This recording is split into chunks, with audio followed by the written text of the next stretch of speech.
here. If you have any questions, please ask while we're live, because I'd be more than happy to answer. I'll also go back and answer any questions for people that might happen to watch this later when we're not live. This is a really basic sauce, and that's what I want to stress here, is the base sauce. It's just like if you make a chicken stock or a vegetable stock. These are things that they're building blocks for other types of cuisine. So you might, in a French restaurant, they might have somebody take some homemade beef stock, which has had some beef bones, maybe a little bit of veg, like some onions, stuff like that, and they might reduce it down until it thickens into a sauce consistency, and then they'll add different things to make whatever it happens to be they're making. So that's really the same thing we're doing here. And ever since I wrote my red book, I have noticed that there have been a lot of others that have come out and said, oh, this is a new base sauce for you. This is great. It tastes amazing and all that.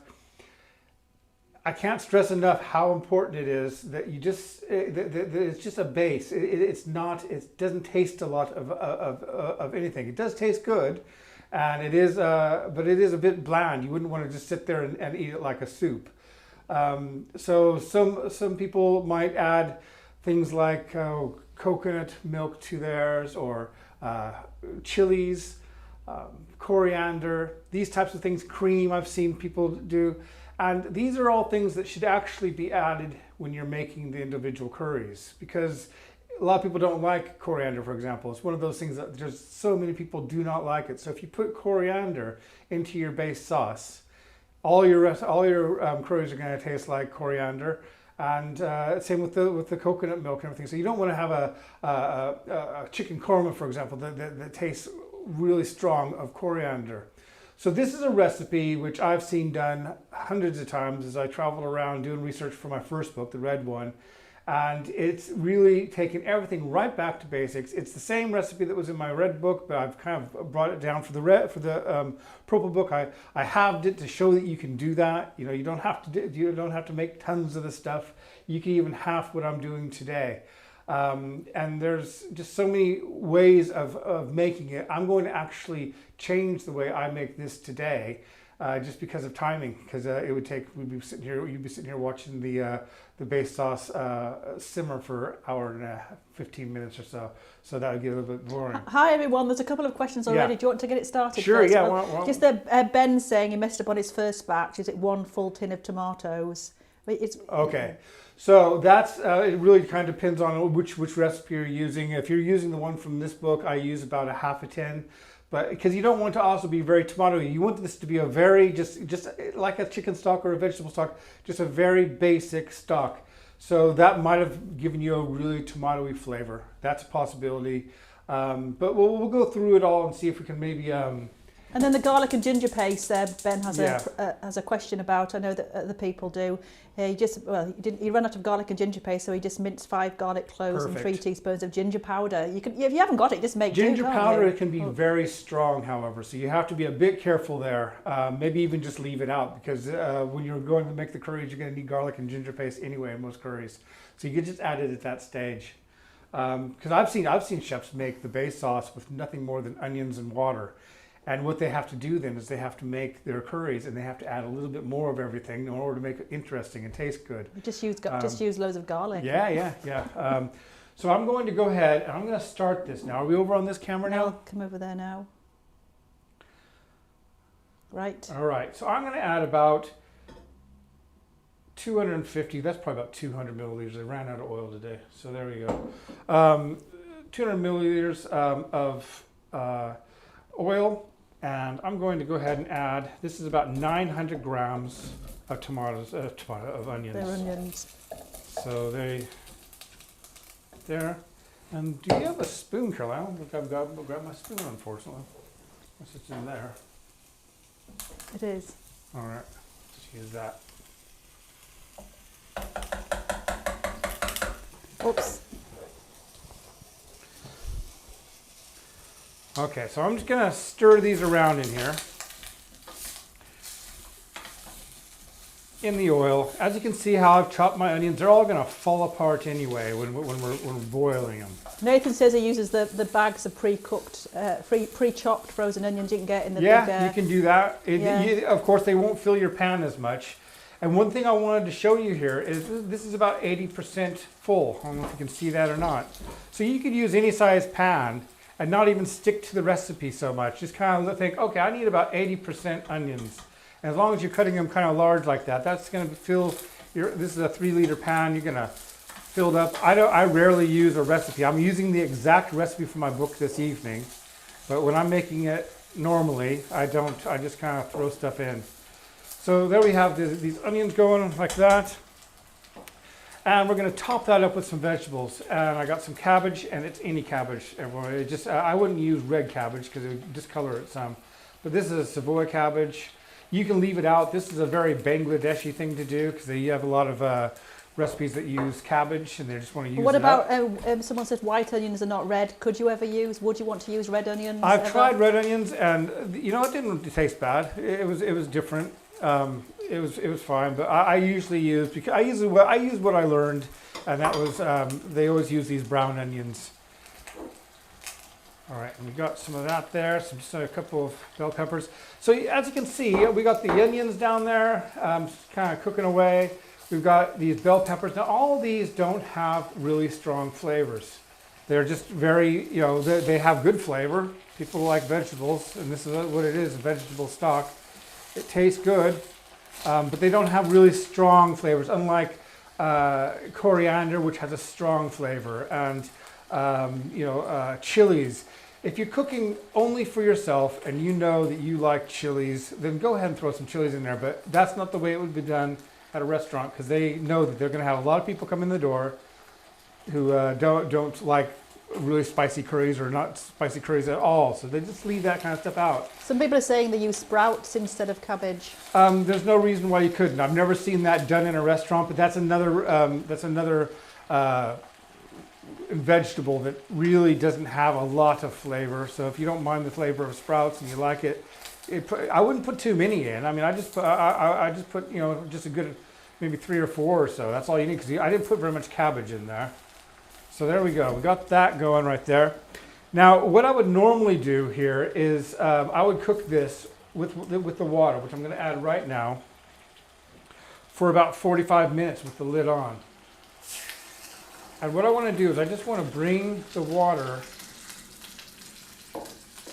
up to almost the top of the vegetables, so it's not completely covering them. And I'm going to put this on a very high heat to come up to a simmer. And while that's happening, I'm going to go ahead and add my spices now. Now, in the book, I would normally add those later, but because I just want to show you, it really doesn't make. We're using cheap spices here, so we're using stuff like turmeric, paprika, cumin, coriander. These things are all spices that you can add at the beginning of cooking, and they won't lose much flavor. Other spices such as saffron and that type of thing, which you wouldn't put in here anyway, those need to be are best added midway through or at the end because they just keep their flavor better. So I'm just going to go ahead and add everything else now to this rather than waiting for that to simmer like it is. I'm going to take about 200 grams chopped tomato. That's just a half tin. You can use fresh as well, but I like to use the tinned just because you know what you're going to get year round, and also I think it gives the stock a better color, a deeper color. Ricky was asking, is the water there cold or hot that you poured in? I just added cold water, and I'm just going to bring it up to a simmer now from cold.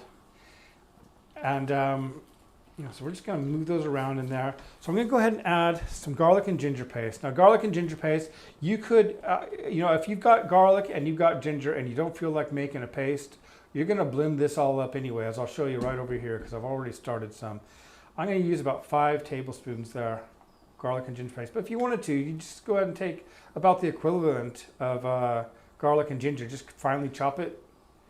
And that'll work too, because like I said, it's just gonna sit there and simmer into that sauce, and it does the same job. So you don't worry too much about going out and Especially use fresh if you can, better than all that tinned stuff. The jarred The pickle. jarred stuff, yeah, yeah. The frozen one's a good alternative. Frozen ones are isn't really it? good, yeah, yeah. I have no complaints with the frozen garlic and ginger I think at the all. jarred ones are a bit vinegary. Yeah.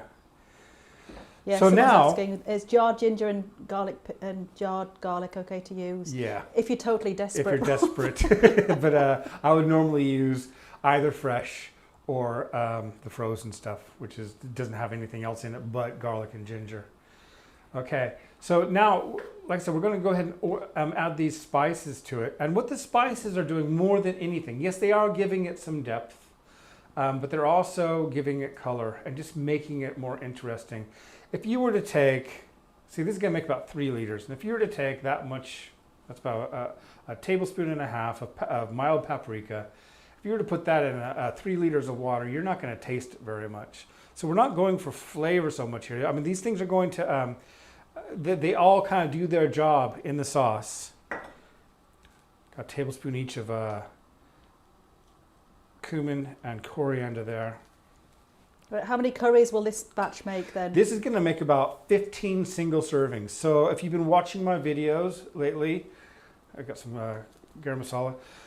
If you've been watching my videos lately, you'll know that I've been making them to curry house portions, so to serve 1 to 2 people. So that's what this will, you'll get 15 servings out of this at least. And if you use my books where I use larger, I make larger curries to serve 4, same thing. I mean, you'll still get, even if you're making a 4-person curry, is gonna. And there's a question about freezing it. Yeah, I mean, freeze it really well. I'm going to get into that in just a moment here. And this is one thing you need to be a little bit careful about. I love this stuff, and it's ground fenugreek. Now, some people say, "Oh, my base sauce is too bitter. It tastes bitter," and I can assure you, someone's already stated that. They thought they shouldn't be using brown onions. It's not that. It's not the onions. This one over here, which I've already made, is not bitter at all. Not even slightly. Why would it be bitter? So some people don't like. There's a couple reasons that it can be. One is they don't like fenugreek, and so if you don't like fenugreek, you can skip that. You can take that out. But that's the aroma you get when you go into a curry house. It hits you when you walk in. So that's kind of used in almost all curries. So that's probably not the situation, but if it might be something you want to try. Also, if you're making your own spice blends, like from the book, the recipes in my book, there's a possibility that maybe you overcooked them. So that when you're making those spice blends, and I did do a garam masala recipe not too long ago. When you're making those and you're roasting the spices, if they should be warm to the touch and fragrant, but they should be in no way smoking. Once the spices begin to smoke, they're burning. And things such as cardamom and especially cumin, if you burn it, you know it. It tastes bitter. So if you're throwing that into your sauce, then you will taste it. Now, like I said, this is not to be eaten as a soup anyway, and that problem usually fixes itself when you're making the different curries, because you're using this quite bland stock, and you're adding it to maybe ghee or oil and lots of other different spices, more intense spicing, and that bitterness tends to go away, especially when you add the salt at the end. It goes away. So don't throw your base sauce out just because it tastes a little bit bitter. Give it a go anyway. Just on the theme of fenugreek, could you use dried fenugreek instead of the ground? Yes, you most definitely could. And that will give you I'll go ahead and just, I'm going to cover this now. It's quite a few questions actually. Yeah. So I'm going to add a little bit of salt to this and just let it simmer before I go on to the next pan. So I'm going to go ahead and cover this up. I'm going to put it on a low heat. Let's see, let's go over here. Then I can answer some questions because I'm sure people have a lot. That right over there on a lower heat, and that can just sit there and simmer, and it's not gonna go dry. There's a lot of moisture in those vegetables. So as the water cooks down, the water will be released from the vegetables. Also, by covering the pan, it means that it's not going to reduce down as much as well. So that's a good thing. Then you can just start with what you've got. Now I started this, as you can see. Well, I don't know if you can see it now, but no. I'll try and bring it over here. But it's almost to the top right now. And when that is cooked down, that's going to go down like a couple about 5 centimeters, 2 inches. It's going to reduce. Is there a way of getting rid of the bitterness if that happens? Salt might help a little bit, but like I say, don't do it with the base sauce. Do it in your end curry. So if you're making a chicken tikka masala, go ahead and try using your base, unless it's just unbearably bitter. But like I say, it shouldn't be bitter at all. It should have a nice sweet flavor when it's finished. If it is bitter, go ahead and give it a go and try it with a curry, and I would say that it's probably going to fix itself just by adding the different spices that are in the different curries. Could methi leaves be used instead of ground? Methi leaves. I've used ground, which is from the seeds, ground fenugreek, and you can just use a little bit of sprinkling of that in there as well. It's a lot weaker in flavor. Information: fenugreek and methi leaves, they're the same thing, isn't it? So fenugreek seeds is what makes the powder. And the methi leaves, of course, are just the dried methi leaves. And they taste and smell pretty much the same, but they are not as intense in flavor as the ground seeds. Could you add some sugar to counteract any bitterness? I wouldn't do that because you're going to be adding sugar anyway in a lot of the recipes, especially the chicken tikka masala, the korma. You can always adjust the flavors in the individual curries, and so that's why I wanted to stress how important it is just to have a very basic base sauce. And then yes, you could add a little bit of sugar to taste if you think it needs a little bit of sweetness, or salt to taste if you want a little bit more savory. But do that at the cooking stage of the actual curry. And just by cooking it down as it does, you're only putting a little bit in there. For a curry to serve 1 to 2 people, you're using about 300 milliliters of base sauce, and it cooks right down. It's not like water, whereas water will bubble forever before it actually cooks down. Because there's so many vegetables in there, it turns into a thick sauce very quickly. I think on your online recipe, you say that the onion should be browned. Brown onions. Oh, so, brown onions, not brown them. Yeah, no. Okay. There might be one I might have, but I might be wrong. Your online recipe calls for browning the onions. Someone's saying. That's a very good possibility because I experimented a lot. But since I've been writing the blog in 10 years and everything, a lot of times I have changed things a bit. And I think I might have even lightly browned the onions in the Curry Guy Light, but I can't. My memory's not what it used to be. But talk about the Curry Guy Light. That book was made to try and reduce the calorie intake from the different curries, but still make them taste the same. And one of the things that makes this higher in calories, is all the oil used. And if you've got my red book, you'll know that there's a lot more oil used because that's the way it's done. I mean, they use a lot of oil in their base sauces. And I've kind of toned it down for this one just a little bit, but in the Curry Guy Light, I only used 2 tablespoons. And the reason for that was you could make a base sauce without any oil in it at all. But by putting a little bit of oil in there, it keeps the aroma down in your kitchen. Because I don't know if you've ever had boiling onions going, simmering onions going in your kitchen, but the smell tends to linger a bit. Whereas by putting a little bit of oil in there, it doesn't. It's not as strong. Okay, now we've got the questions. I know you're asked a lot. Is it better done in a pressure cooker? Can you use a pressure cooker? All right, so the biggest mistake I ever made was putting a pressure cooker recipe for base sauce in my red book. And the reason for that is I love using a pressure cooker, but most people in the UK and probably the West don't use pressure cookers. So one of the questions I get asked more than any is, do I have to use a pressure cooker? And the answer is no. So I had a recipe for a large batch in my red book, which was done on a stove hob, and then I also had this pressure cooker version. And you can cook that same recipe in a pan. It just takes a little bit longer. So yes, you can use it. I took it out. I took the pressure cooker version out of my purple book because of the confusion there, and but that version is still available in the red book. Okay. Yeah. I know you're going to enjoy answering this question. Can you use stock cubes in the base for extra taste? No.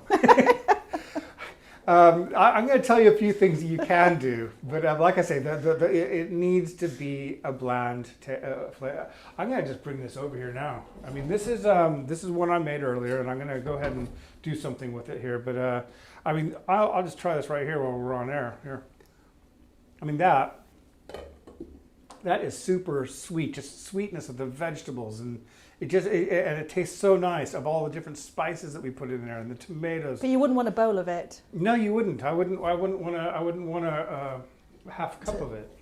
You wouldn't. That's why. But that's where a lot of people just think, oh, you have to have this. If you make your base sauce too good, it's called a curry. so really just keep it like think chicken stock, think vegetable stock when you're making this, and you'll be much happier in the end because it will do its job as a base. It's not what makes the flavor in that curry. It gives it a texture. The base sauce was made with economy in mind and speed. They want to be able to rather than having to do it the authentic way and fry up onions and garlic and all that stuff. They still do that in the pan anyway, but they'd have to make do a lot more work if they didn't have the base sauce on the side, which they could just scoop in there because it's already done, it's already cooked, it's ready to go. Do you want to talk about freezing? Yes, I'm going to get to that now, I think, because I'm going to go ahead and take this one over here, and I'm going to show what I have here. Clean up my spoon.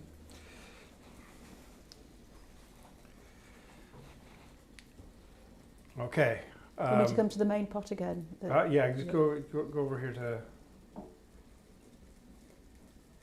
Right. All right. So we've got this really thick, and as you can see, there's what it looks like right there, quite full. And then we've got this over here, which is, it's cooked down some. I put probably a little bit more water in this one than I did the other. They're both 3-liter pans. And as you can see, it's really thick. It's way too thick to use. And I went ahead and blended this. So that's what I'm going to do with these. When this is done here in about an hour or so, I'm going to blend it. You can use a regular blender. You can use a hand blender, like this one. Something like that. It's a big hand blender. And you can use that to blend it until it's nice and smooth like you have here.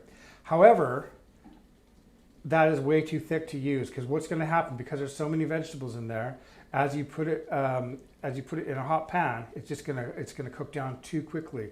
So you want your base sauce to be about the same consistency as like full fat milk, really, very, very thin. So at this stage, where I'm at right now with it, I'm going to go ahead and take a bowl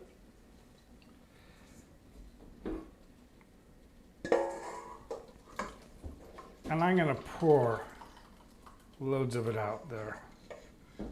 We're having a curry tonight, so I'll leave some in the pan there.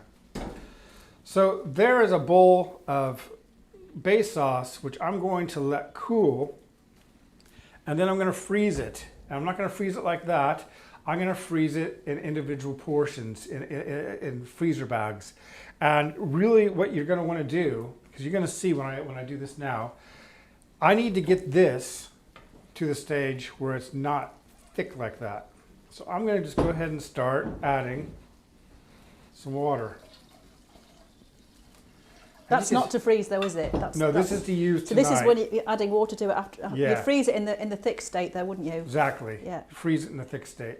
So that's I wanted to show this tonight because that's a question I get asked all the time. Do you use the thick sauce or do you use the diluted sauce? And there'd really be no reason to dilute the sauce if you weren't going to use it that way. So you want to make sure you're using the diluted sauce. So you're diluting it now for making a it. curry later. Yeah. Right. So there we go. That's almost a thick cream. That's probably pretty much perfect right there. See that? So you can freeze it in bags. Some people are asking, can you preserve it in jars? I would not want to. I wouldn't. I've never tried that, and the answer is probably yes because you can preserve anything in jars. I don't know. But I don't think I've never tried it. Give it a go and let us might be know. on there. Some of them might be. I always just freeze it because it's easy to take out of the freezer. But there you go. That is what we want right there to use. And that's what you'll see me using in the different videos when I'm doing. Okay, Deborah's saying, whoop, she's always used it thick. Well, Deborah's learned something this evening. Okay, so let's go on back over to the other camera. So like I said, that is a question I get asked all the time. But what you want to do is you want to use it. You want to blend it. And when I blend this right here, which is cooking right now, when I blend it, it's going to be nice and thick like that. And that's not what you want, because I've been kind of demonstrating that with the different curries that I cook every week. And you'll see that it's almost like it's just really, really thin, like I just showed you there.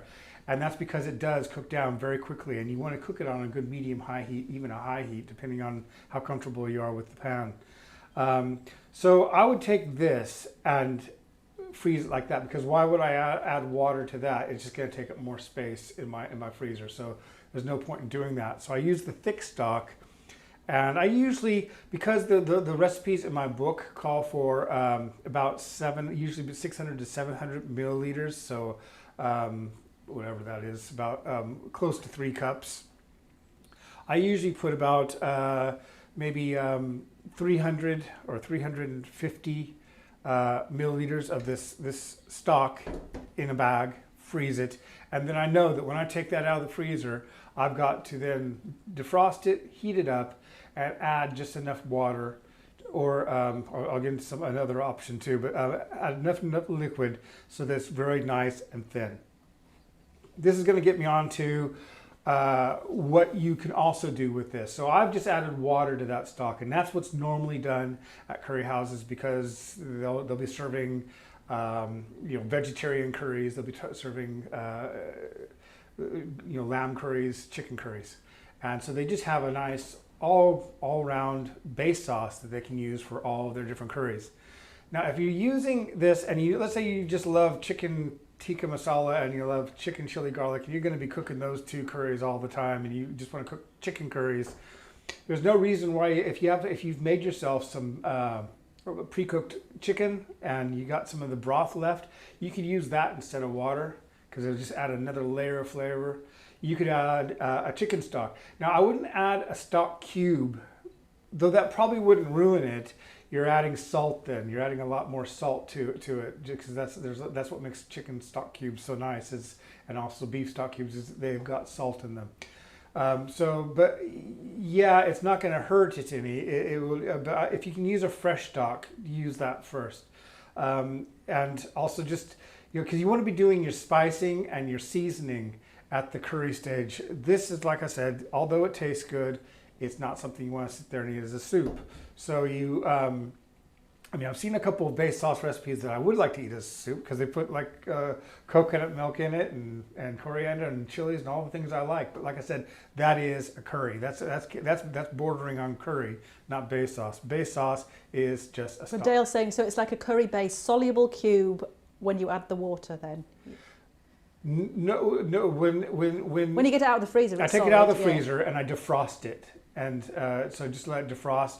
Put it in the microwave. However you defrost it, it's going to come out as a cube. I would then wait for it to defrost. Maybe even put it on a very low heat until it's defrosted. Then add the water or stock or whatever you're using with it, and that will give you a nice hot sauce. And you want to be doing that about the time that you're planning on cooking the curry, because although you can leave it out, that's not a problem. You want your base sauce to be hot when it hits the pan. So when you're using it to make the different curries, you don't want to be, get your curry going there and just really up to heat and everything's frying away and great, and then pour in some ice cold stock. It'll just cool your pan down.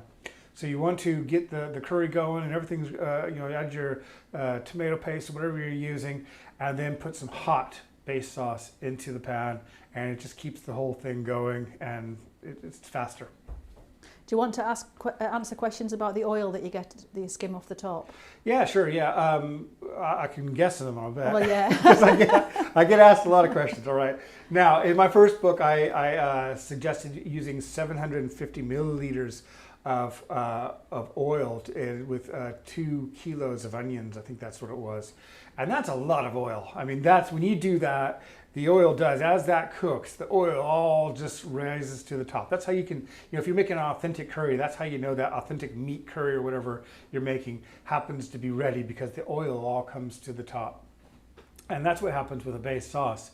So if you're using that original recipe, you will get a lot of oil at the top. And that oil is flavored oil. So oil is a great transporter of flavor. So it doesn't have, you don't need to have it in the base itself. You can take it out if you want, or you can just blend it right back in. And would you use it like you'd use rapeseed oil? Yeah, I'd use it instead of plain rapeseed oil. I would use that instead. I'd skim it off, and I would have a flavored oil, which is just going to add another layer of flavor. And it's really just the same flavors as in there. Another good way of doing that flavored oil is to do onion bhajis, because that is a really nicely flavored oil. And so that's the oil I normally use. It's like if I'm deep frying onion bhajis, I'll save all that oil and I'll use it in my curries. But that's another thing they do, so nothing goes to waste. That oil does its job as it's simmering in there slowly in the sauce, and then they take it out and they use it. And I know we get asked this question a lot. Can you refreeze the base oil? So you've got some out of the freezer, you've made a curry, you realise you've got some left, would you refreeze Officially, it? the answer is no, don't do that. I know that do people I do it? Do I do it? Yes, I do. So that's up to you to. There's no meat in it, is there? So no, there's no meat. I'd take the chance. I guess if you're adding chicken stock to it or something like that, you might want to think about it. If you're using chicken stock instead of water. So I'll leave that one up to you. I've done it for years and I'm still living, so somewhat. Right. How many milliliters of base sauce would you freeze for 4-person portions? I would say 350 milliliters. So if anyone's watching from the States, that's about 1.5 cups or so. 375 milliliters.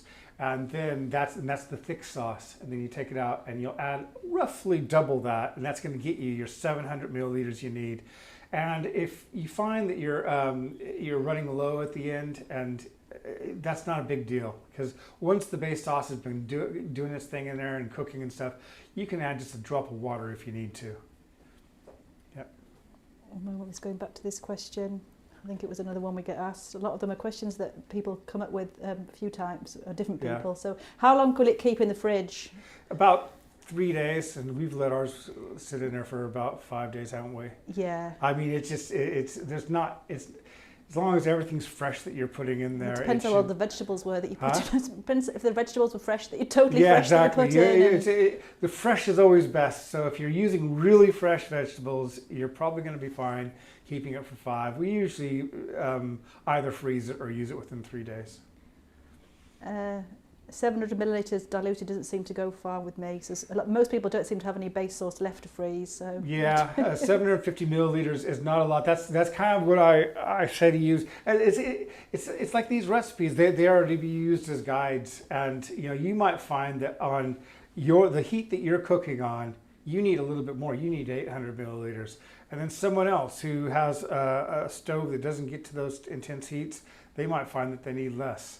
So although I'll write in a recipe, cook it over medium-high heat, one person's medium-high heat might be different to another's. And so you just have to kind of look at it, cook it, watch my videos, all those live videos I've been doing, watch how they bubble away, when you're adding the base sauce, and just kind of get a feel for it.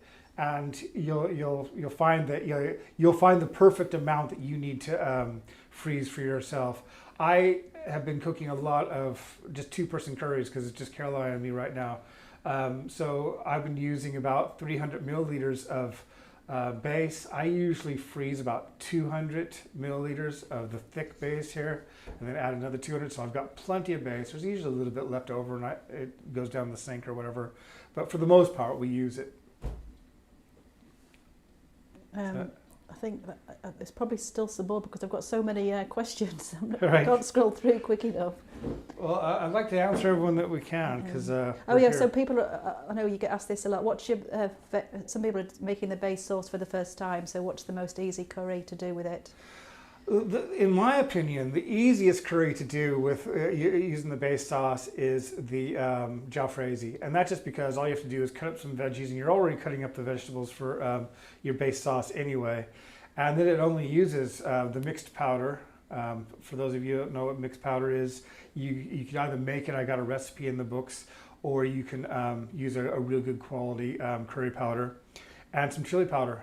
And that's it as far as spicing goes. So all you have to think about is when to add the veggies, the base sauce, a little bit of tomato puree, and then your main ingredient of choice. So in the book it's chicken, but you could add prawns, you can add lamb tikka, whatever.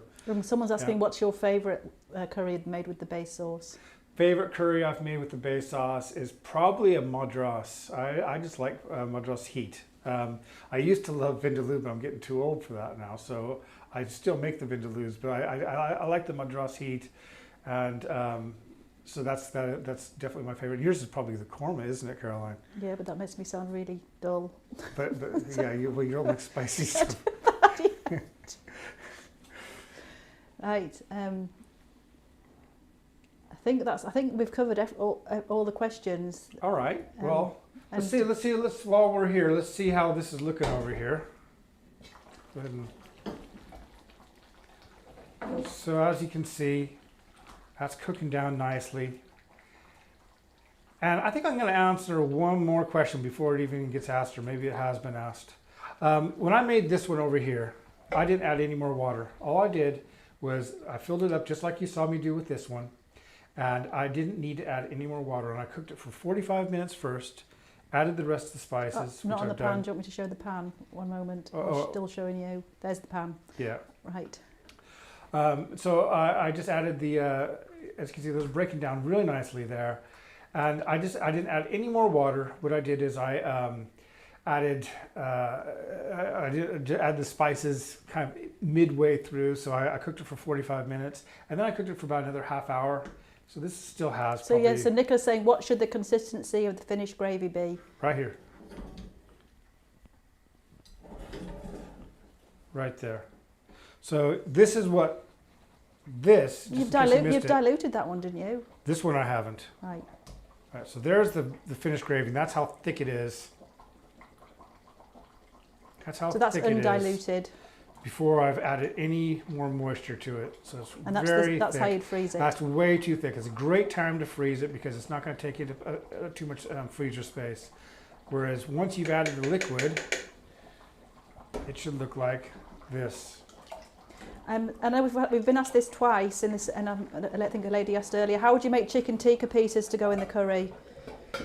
Okay, I've got a recipe for that in my book and also my blog. So if you don't have the book, you can go get it on the blog.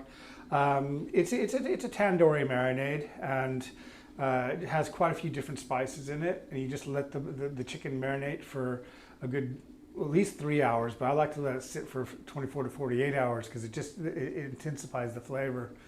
But it's a spice and yogurt mix that you put in there. You don't even have to use the yogurt if you don't want to use yogurt, but usually they have a little bit of yogurt in there, and I've got the recipes in the book and also on the blog. The best thing you can do is cook them on a barbecue because it just gives it that nice char, which you get from cooking a tandoori. People say air fryers work really well. Air fryers work absolutely brilliant for chicken tikka. So if you got yourself an air fryer, that works really well. If you want to get that smoky flavor, go out and get yourself a piece of really good charcoal. I don't mean the stuff that the briquettes that have all the chemicals. The chemicals on them, that won't work. If you get yourself some good lumpwood charcoal and just a nice piece of it, and put it over your fire, put it over a fire, whatever you've got with a flame, and get it on fire so it catches fire, so it's white all over, just white hot, and then put it in a piece of foil. Put that right down in your chicken that you're marinating, and add a little bit of ghee or oil to that. Just melted ghee or oil, and it'll just smoke right up. It'll fill your room. Cover that up with a lid and let it just marinate and soak in all that smoke. and you'll get the nice smoky flavor without going out to the barbecue. Right. Someone's saying they've got their books in the background, so the red and the blue one. Watch that purple one in the foreground. So there's a chance for you to explain what this is that the one brand is. new book. This is the one that came out on the 1st of October. So that's the Curry Guy Bible. It's got 50 recipes each from the red book, the blue book, and the green book. So it's the veggie book and the other two. It doesn't have any from the light book. And then it has 50 brand new recipes. And like I said, I've changed a few of the recipes as well, like the base sauce, because in my original book, the base sauce served, I believe, I was thinking about 30 to 35 servings, so it was huge. So this is more of something you can just cook in a 3-liter pan, which most people have. And okay, here's a question that's asked a lot as well. If you double the quantity of the recipe, do you add double the spices? In this case, you can, because I wouldn't normally say that if you're talking about chili or something like that, because chili should always be added to taste. But because there's nothing here that's going to sting your tongue, that's going to be hot, the answer is yes. You can just double the recipe. The only thing I would say is I would double the amount of fenugreek. I wouldn't have a problem with that. You might though. So just because it has a very bitter flavor, you might want to be careful with that one as well. Andy's saying he sees that you've got a Thai book coming out.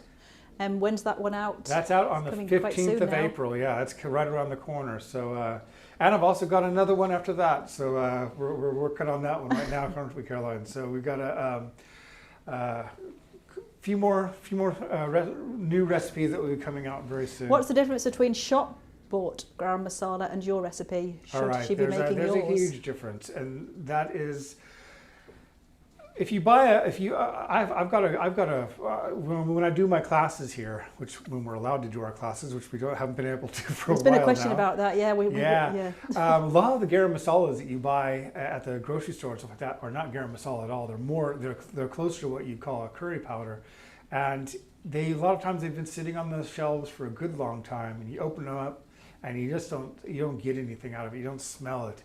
Whereas if you roast and grind your own spices, you will notice the difference. You will notice the difference in the flavor of the curries, everything about it. Because, and you know, we enjoy our food not just through our eyes, but through our noses.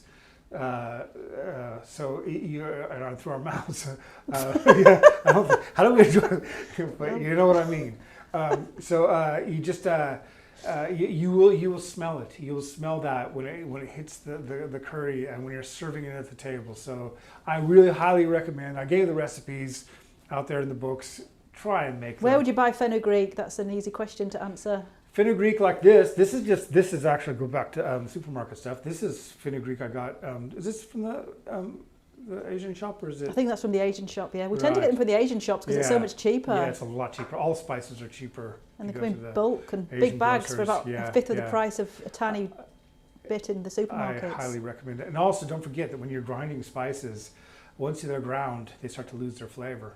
So it's a good idea to buy whole spices and grind them if you got yourself a spice grinder. And have I forgot to answer something? I don't think so. I think that's everything. Right. Great. So anyway, if you're just now tuning in, because we have people tune into this all the time at different stages. It's all recorded. Well, Michael's asking why his curries come out thick. It's quite hard to answer. If they're coming out thick, it might be because you haven't got a thin enough base to start with. Is that a possibility? Maybe he's used the thick base with undiluted. If you're using this thick base right here, that's going to be too thick. It's not going to be right. You want this thin one like I have over here, and I'll put it over here this time. Okay, Ben's in Middlesbrough. What's the name of the Asian shops we use in Middlesbrough? I love Abdul's. Abdul's is great. Food City's good, and also Kashmiri Market. There you go. There's one for the local people. Kashmiri Market's on Parliament Road, and the other two are on, what's it called? Is it Parliament Road? No, Parliament Road, and then the other two are on, I can't remember. Don't know, but it's very localised information, so it's boring to 99.9% of people. I guess you're right, yeah. Ben's enjoying it, though. Yeah, good. Great, so we're going to be back tomorrow night. We're going to be making homemade papadums. And they are really good. I mean, I learned this papadum recipe, when we were over in Kerala about 1.5 years ago. And it's a completely different thing to what you get at restaurants, because obviously those are made with machines that are really, really flat. These are meant to be fresh and just dried briefly, and they puff right up, and they're really good. Papadums are served over there with not so much as a starter, but with the curries to give the curries different textures. So that you might order a curry and have a papadum served on top of it. And that's kind of what we're making tomorrow. They taste great. You can do a lot of different things with them. So please join us at 5:20, and that'll be 5:20 p.m. That's GMT. And if you want to see how to make papadums at home. I'll just answer Andrew's question. Can you buy them in a normal supermarket? What? The spices, as we don't have an Asian store in Weymouth, but yeah, you can. Yeah. In fact, I've found a couple places recently that have really good spice selections, whole spices. There are online shops as well, quite a few. Yeah, they're mentioned in the chit chat group quite a lot. Supermarkets, and even I've even been to a couple of smaller markets that had whole spices. So yes, you definitely can. Not a problem. Okay, right. So it's on Wednesday. That's tomorrow. That's Wednesday. That's tomorrow. Tomorrow, the 5:20 is papadums. Yeah. So if you're watching this and you forgot to ask a question, I'll be looking back. So I'll try to answer your questions as best I can. But hopefully I've covered everything in this about base sauce. And if not, like I said, I'll be happy to answer your questions and hope to see you tomorrow for our homemade papadums.